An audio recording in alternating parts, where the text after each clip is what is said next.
헤드라인 뉴스입니다. 박근혜 대통령이 언론사 간담회를 열고 향후 국정 방안을 밝혔습니다. 총선 이후 첫 소통 행보로 주목받았지만 민의를 제대로 읽지 못했다는 목소리도 나오고 있습니다. 5월 6일이 임시공휴일로 지정되면서 5월 5일 어린이날부터 나흘간 황금 연휴가 생겼습니다. 내수 경기 진작 차원인데 효과가 얼마나 있을지 주목됩니다. 잔돈을 동전으로 주고받는 대신 계좌입금이나 카드 충전과 같은 방식으로 거래하는 동전 없는 사회가 추진됩니다. 스웨덴 등 일부 국가는 이미 동전을 넘어 현금 없는 사회에 들어갔습니다. 정부가 조선과 해운업종에 대해 경기 민간업종으로 분류하고 본격적인 구조조정 방안을 마련했습니다. 향후 우리 경제에 적지 않은 파장을 미칠 것으로 보입니다. 취재 파일에서 자세히 살펴봤습니다. 시청자 여러분, 한 주 동안 안녕하셨습니까? 대한민국 서울에서 전해드리는 TBK 주말 뉴스, 여기는 대한민국 시작합니다.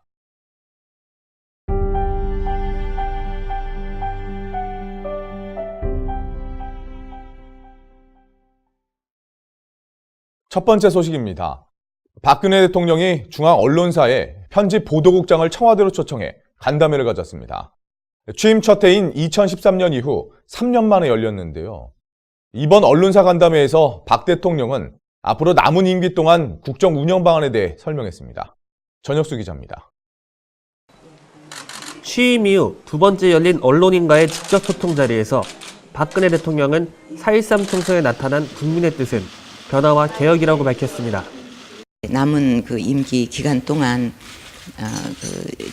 이번 선거에 나타난 그 민의를 잘 반영해서 또 변화와 개혁을 이끌면서 또 각계각층과 협력과 소통을 잘 이루어 나갈 수 있도록 각고의 노력을 다 하겠습니다. 박근혜 대통령이 총선 이후 공개석상에서 소통이라는 단어를 사용한 건 이번이 처음입니다. 선거 참패 이후 대화와 소통에 주력하겠다는 의지로 풀이됩니다. 이어 박 대통령은 총선 결과 3당 체제에 대해 식물국회 개혁을 위한 양당 체제 심판이라고 규정했습니다.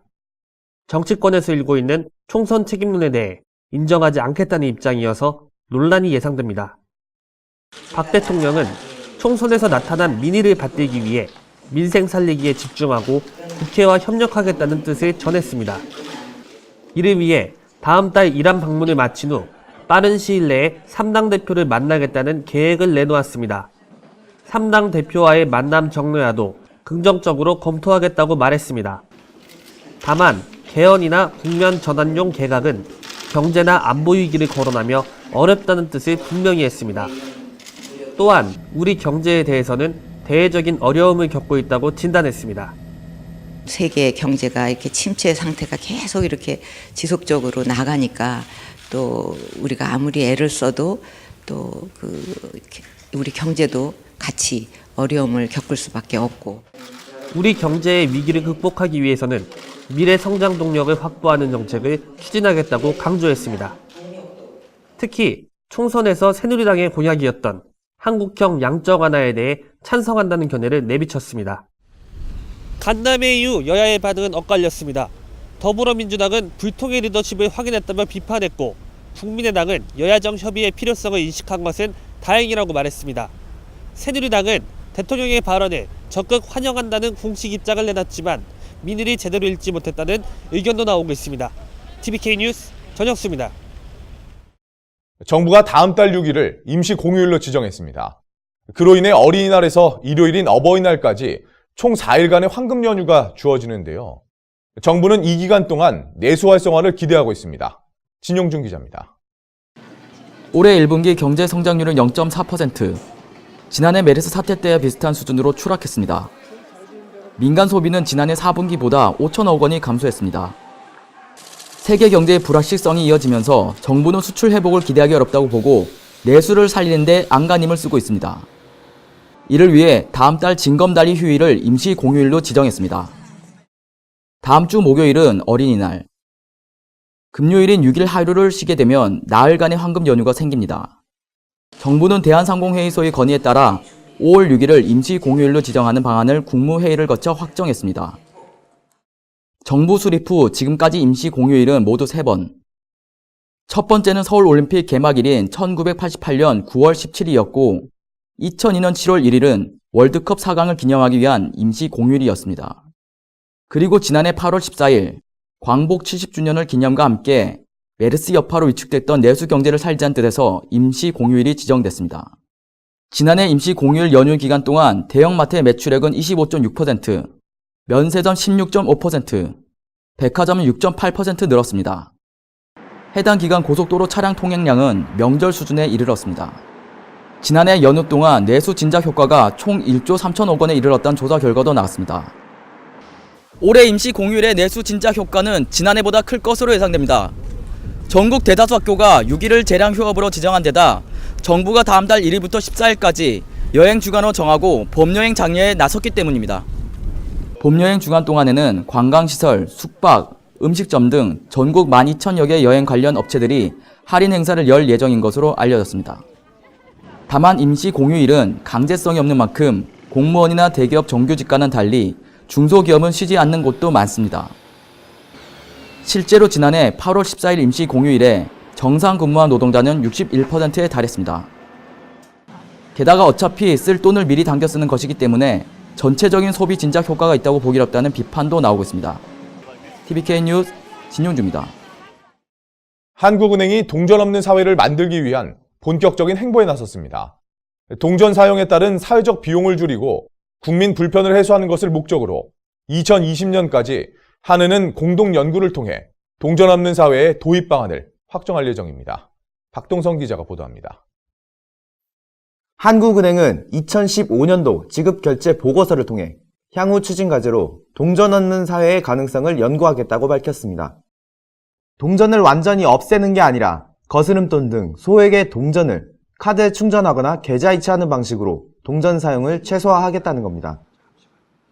우리나라는 소액 결제망이 잘 구축돼 있고 거의 모든 국민이 금융기관의 결제 계좌를 가지고 있기 때문에 동전 사용을 크게 줄일 수 있다는 것이 한은의 설명입니다. 이처럼 한은이 동전 없는 사회를 추진하는 이유는 동전을 사용하는 데 드는 사회적 비용 때문입니다. 지폐의 환수율은 60% 이상인데 비해 동전의 환수율은 10%대에 불과합니다. 동전을 만드는 데 드는 제조 비용은 연간 500억에서 600억 원, 뿐만 아니라 폐기하는 데에도 100억 원가량이 추가로 소요됩니다.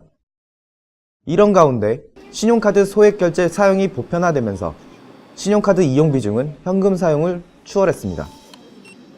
지난해 우리 국민이 가장 많이 사용한 결제 수단은 신용카드로 39.7%를 기록했습니다. 현금은 36%로 뒤를 이었습니다. 체크 직불카드나 선불카드까지 합치면 카드 사용 비중은 50%를 넘습니다. 여기에 모바일 결제 시장은 지난 2013년 1분기 1조 1000억여 원에서 2년여 만에 5조 7천억 원 규모로 가파른 성장세를 나타냈습니다.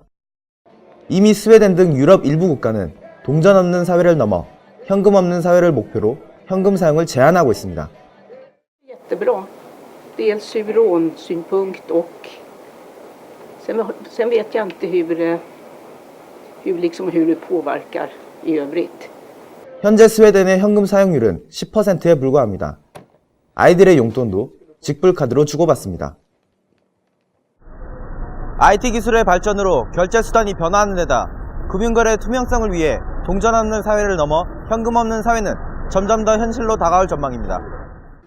하지만 모든 금융거래가 전산망을 통해 이뤄지는 만큼 개인정보 등의 보안을 강화하는 것이 우선되어야 할 과제라고 전문가들은 지적하고 있습니다. TVK 뉴스 박동선입니다. 간추린 뉴스입니다. 재외동포재단의 한인회 등록제가 빠르면 다음 달부터 시행에 들어갈 전망입니다. 지난 19일 캐나다 밴프에서 열린 세계 한인회장 대회 운영위원회에서 한인회 등록제가 토의 안건으로 상정되면서 운영위원들로부터 적극적인 환영을 받은 것으로 알려졌습니다. 조규영 재외동포재단 이사장은 한인회의 분규와 난립 같은 상황을 방지하기 위해서라도 한인회 등록은 꼭 필요하다고 강조했습니다. 이어 조사장은 한국 정부의 지원금과 세계 한인회장 대회 참여 등에 있어서 구분이 될 것이라며 미등록 한인회에 대한 차별 가능성을 시사했습니다. 정부와 새누리당이 청년과 여성의 일자리 마련을 위한 당정협의회를 개최했습니다. 정부 측에선 유일호 경제부총리와 이준식 사회부총리 등 관계부처 장관이 이번 회의에 참석해 인턴 지원제도 보완을 통해 오는 7월부터 중소기업에 취업하는 청년들이 2년간 근속하면 최대 900만 원까지 지원금을 받을 수 있도록 했습니다. 이와 함께 경력이 단절된 여성을 고용하는 중소기업에 세제 혜택을 주기로 하고 또 출산 후에만 가능했던 육아휴직을 임시기간부터 사용할 수 있도록 했습니다. 공공기관이 진빚이 2년 연속 줄면서 지난해 부채 비율이 5년 만에 가장 낮은 수준을 기록했습니다. 지난해 320개 공공기관의 총부채는 505조 3천억 원으로 전년보다 14조 4천억 원 감소했습니다. 부채 비율도 2010년 이후 가장 낮은 183%로 떨어졌습니다. 한국철도공사의 부채 비율이 가장 큰 폭으로 감소세를 보였고 한국가스공사, 한국토지주택공사 등 규모가 큰 공기업들의 부채 비율도 감소했습니다. 반면 한국광물자원공사, 한국석유공사, 한국수자원공사 등 자원개발과 4대강 사업에 참여한 공기업들은 부채 비율이 크게 늘었습니다. 집값 상승과 전세난이 가속화되면서 서울 인구 1,000만 명 시대가 28년 만에 막을 내렸습니다. 통계청에 따르면 지난달 서울시 인구는 제외 국민을 빼면 999만 9천여 명으로 2월보다 8천여 명 줄어들었습니다. 서울시 인구는 1988년 1,000만 명을 돌파해 1992년 정점을 찍은 이후 2009년부터 꾸준히 감소세를 보이고 있습니다. 특히 최근에는 서울 지역 전세난의 여파로 서울을 떠나는 사람들이 더욱 늘어난 것으로 분석되면서 경기도는 지난 3월부터 13개월 연속 순유입 인구수 1위를 기록하고 있습니다. 지난 2월 출생아 수가 역대 최저 수준으로 떨어지면서 저출산을 넘어 초저출산 현상에 대한 우려가 커지고 있습니다. 2월에 출생한 신생아는 34,900명으로 지난해 같은 달보다 2.2% 감소했습니다. 이는 2월 기준으로는 관련 통계가 작성되기 시작한 2000년 이후 최저치입니다. 이에 대해 통계청 관계자는 가임기 연령대 여성 인구가 줄고 혼인 건수도 감소한 영향으로 보인다고 설명했습니다. 특히 아이를 낳지 않는 딩크족 등도 늘어나는 추세여서 이 같은 현상은 지속될 전망이라고 내다봤습니다. 그동안 한국은 국제사회에서 마약 청정국으로 인식됐습니다. 하지만 최근 인터넷과 SNS 등 다양한 경로로 마약이 확산됨에 따라 정부가 대책 마련에 나섰습니다. 그로 인해 정부는 마약류 불법 유통을 막기 위해 특송화물과 휴대 물품 등에 대한 통관 검사를 강화하기로 하고 사상 최초로 전국 14개 지역에 검경 마약수사 합동수사반을 편성했습니다.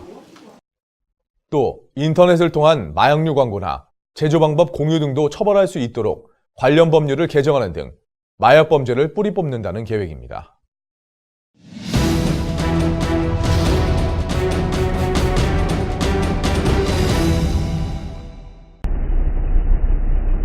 한 주간의 이슈를 추적하는 취재 파일입니다. 정부가 부실기업 구조조정에 박차를 가하고 있는데요. 지난해 말 5대 취약업종으로 조선과 해운, 건설과 철강, 석유화학 등 5개가 지정됐습니다. 이 가운데 생존 위기에 몰린 조선과 해운 업종에 대해 최대한 빠르게 구조조정을 진행하기로 했습니다. 정부는 26일 임종영 금융위원장 주재로 제3차 산업경쟁력 강화 및 구조조정 협의체 회의를 열었습니다. 이 자리에서 조선과 해운 업종을 우선 구조조정 대상으로 지정했습니다. 대우조선해양 5조 5천억 원을 비롯해 지난해 사상 최대의 적자를 낸 조선 3사, 이들의 지난해 직원 평균 연봉은 7천만 원을 넘었습니다. 정부는 자체적인 비용 절감 노력 없이는 구조조정이 불가능하다고 판단하고 인력 감축과 고정비용 절감 등 자구 계획을 추가로 주문했습니다. 특히 부채 비율이 4,000%를 돌파한 대우조선에 대해서는 당초 계획보다 훨씬 강도 높은 구조조정을 예고했습니다. 정부와 채권대는 사직성의 각오로 기업 구조조정에 총력을 기울여 나갈 것입니다. 지난해 각각 1,500여 명의 인력을 감축한 현대중공업과 삼성중공업에 대해서도 가능한 모든 자구 방안을 요구하고 집행 상황을 관리하겠다고 밝혔습니다. 현대상선과 한진해운 등 해운사에 대해서는 정부 지원에 앞서 선박 임대료 협상이 우선임을 강조했습니다. 양대 해운사가 지난해 선박 임대료로 지불한 비용은 현대상선 1조 8천여억 원, 한진해운 1조 100억 원 수준. 이들은 호황기에 했던 장기 계약 때문에 선주들에게 시세보다 5배 비싼 임대료를 내고 있습니다. 이런 상황에서 금융지원은 밑빠진 독에 물 붓기라는 겁니다. 국내 조선업 종사자는 약 20만 명. 고강도 구조조정에 앞두고 대규모 실직 사태가 예고되면서 3만여 명이 일자리를 잃을 것이란 전망이 나오고 있습니다. 구조조정 과정에서 실업자 발생은 일부 불가피하다는 게 정부의 입장입니다. 정부는 조선해운업을 특별고용지원업종으로 지정해 실업급여를 6개월 연장하고 직업훈련 기회를 제공한다는 방안을 내놨습니다. 하지만 노동계는 불안감을 감추지 못하고 있습니다. 구조조정 과정에서 구조조정의 대상이나 규모나 절차 이런 것도 문제가 돼요. 구조조정이 꼭 필요한 것만큼 사람 내보냈느냐. 게다가 정부가 재취업을 대책으로 내놓은 것이 파견법이어서 비정규직만 양산한다는 반발이 거센 상황입니다. 또 다른 문제는 구조조정에 들어가는 막대한 비용입니다. 정부는 이에 대해 한국은행에 자금을 동원하겠다는 계획입니다. 결국 국민의 세금이 부실기업 구조조정에 쓰이게 되는 겁니다. 이에 따라 경영부실을 초래하고 잘못을 정부와 국민에게 떠넘기는 기업에 대해 도덕적 해이를 질타하는 한편 책임을 물어야 한다는 목소리도 높습니다. 한편 정부는 일각에서 제기되고 있는 조선 3사관이나 양대 해운사 간의 빅딜과 관련해서는 인위적인 합병은 없다고 못을 박았습니다. 임종영 위원장은 정부 주도의 통폐합은 가능하지도 않고 바람직하지도 않다고 말했습니다. 합병은 추후 기업이 정상화된 이후 민간에서 결정한 일이라고 강조했습니다. 우리 경제의 최대 화두로 떠오른 구조조정. 조선과 해운에서 시작한 구조조정의 여파가 앞으로 어디까지 미칠지 고강도 구조조정이 가져올 후폭풍에 관심이 집중되고 있습니다. 취재 파일이었습니다.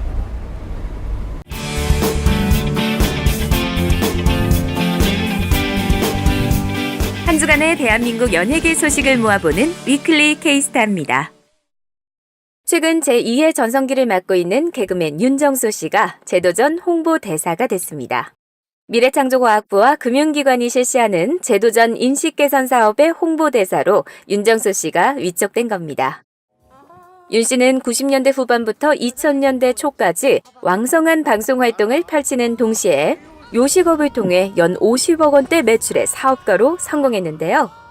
이후 지인의 빚 보증과 방송 제작사 지분 투자 실패 등으로 내리막길을 걸으며 2013년 파산 선고까지 받았습니다. 미래창조과학부는 그런 그가 누구보다 실패를 겪은 사업가들을 위로하고 그들의 재기를 돕는 데 앞장설 수 있을 것이란 뜻에서 윤 씨를 홍보대사로 위촉했다고 전했습니다. 윤 씨는 제도전에 대한 국민들의 인식을 개선하는 데 최선을 다하겠다고 밝혔습니다. 밴드 MC 더 맥스의 보컬 이수 씨가 최근 뮤지컬 모차르트에서 하차하며 다시 한번 무대 복귀에 실패했습니다. 이수 씨는 지난 2009년 공익근무요원 복무 당시 미성년자 성매매를 한 혐의로 기소유예 처분을 받은 바 있는데요. 당시 그는 상대가 미성년자임을 몰랐으며 성매매 혐의만 인정했던 것으로 알려졌습니다. 이후 2014년과 올해 정규 앨범을 발표하고 최근 태양의 후예 OST를 발표하는 등 음악 활동을 펼쳐왔습니다. 하지만 방송과 공연 활동에는 복귀하지 못하고 있는데요. 지난해에는 MBC 나는 가수다3에 캐스팅됐지만 시청자들의 항의로 좌절된 바 있고요. 이번 뮤지컬 모차르트에서도 온라인 서명운동과 함께 하차운동 광고비 모금이 이뤄질 정도로 극심한 반발을 샀습니다. 마약이나 도박 등의 혐의를 받은 다른 연예인들이 방송 활동에 속속 복귀하는 데 반해 이수 씨는 매번 좌절을 겪고 있는 셈인데요. 여론은 기회를 주자는 쪽과 문제 있는 사람을 출연시키지 말자는 쪽이 강력하게 맞서고 있는 상황입니다. 최근 줄어드는 기미를 보이던 한류 열풍이 드라마와 현지 예능을 통해 아시아권을 중심으로 다시 확산되는 움직임을 보이고 있습니다. 먼저 2011년부터 중국 드라마에 출연한 배우 박혜진 씨는 최근 케이블 드라마 치즈 인 더 트랩이 중국에서 큰 인기를 얻으면서 대륙의 남자로 우뚝 섰는데요. 특히 한국 배우 최초로 중국 우표에 새겨질 정도로 현지에서 대단한 인기를 누리고 있습니다. 또 가수 황치열 씨는 중국판 나가수에 출연해 대륙의 시청자들을 사로잡으며 가왕전 3위까지 올랐는데요. 중국에서 패션 화보와 CF 러브콜이 쏟아지는 등 소위 황치열 신드롬을 불러일으키고 있습니다. 드라마 태양의 후예로 중국 내 인기가 급상승한 배우 송중기. 동남아시아권에서 큰 인기를 얻고 있는 방송인 이광수. 드라마 꽃보다 남자와 상속자들로 대륙을 사로잡은 배우 이민호까지. 이들로 인해 한류 붐은 다시 뜨겁게 타오르고 있습니다. 화려한 스타들의 이면에는 루머와 악플에 고뇌하는 모습이 있는데요. 최근 스타들은 이런 고뇌에 의연하게 대처하며 더 이상 참지 않겠다는 뜻을 보이고 있습니다. 먼저 공개 연애 중인 가수 가인과 배우 주지훈 씨는 최근 SNS상에서 성관계 사진이 유포되고 있다는 루머에 휩싸였는데요. 이는 사실이 아닌 것으로 밝혀지면서 소속사를 통해 법적 소송까지 준비 중인 것으로 나타났습니다. 또 시트콤 지붕 뚫고 하이킥, 드라마 육룡이 나르샤 등에 출연한 배우 신세경 씨는 끊이지 않는 악플과 인신공격에 대해 경찰에 고소하는 등 단호하게 대응할 뜻을 밝혔습니다. 악플과 루머에 시달리는 연예인들은 그룹 에이핑크의 리더 박초롱, 그룹 FX의 리더 빅토리아, FX 출신 배우 설리 등 여자 연예인들이 많은데요. 이들은 모두 SNS와 방송 등을 통해 해명과 함께 더욱 당당한 모습으로 활동을 펼치고 있습니다. 스타들에 대한 쓴소리도 좋지만 악의적인 인신공격은 근절돼야 할 것으로 보입니다. 일본에서 욘사마로 불리며 한류 스타의 면모를 과시하고 있는 배우 배용준 씨가 최근 명예훼손 소송에서 승소한 것으로 나타났습니다. 배 씨는 2014년 그가 대주주로 있었던 일본의 모 기업과 국내 업체 간에 50억 원 규모의 계약 해지 분쟁이 일어나는 가운데 국내 업체로부터 돈에 미친 배용준 등의 모욕을 당해왔는데요. 재판부에서는 배 씨가 당시 보유했던 일본 회사의 지분을 모두 정리해 관계가 없음에도 불구하고 국내 업체가 회사 간 소송에서 유리한 국면을 차지하기 위해 그를 지속적으로 모욕했다는 점을 들어 3천만 원을 배상하라고 판결한 것으로 알려졌습니다. 오늘 준비한 소식은 여기까지입니다. 저는 다음 주 이 시간에 다시 찾아뵙겠습니다. 편안한 한 주 보내시기 바랍니다. 고맙습니다.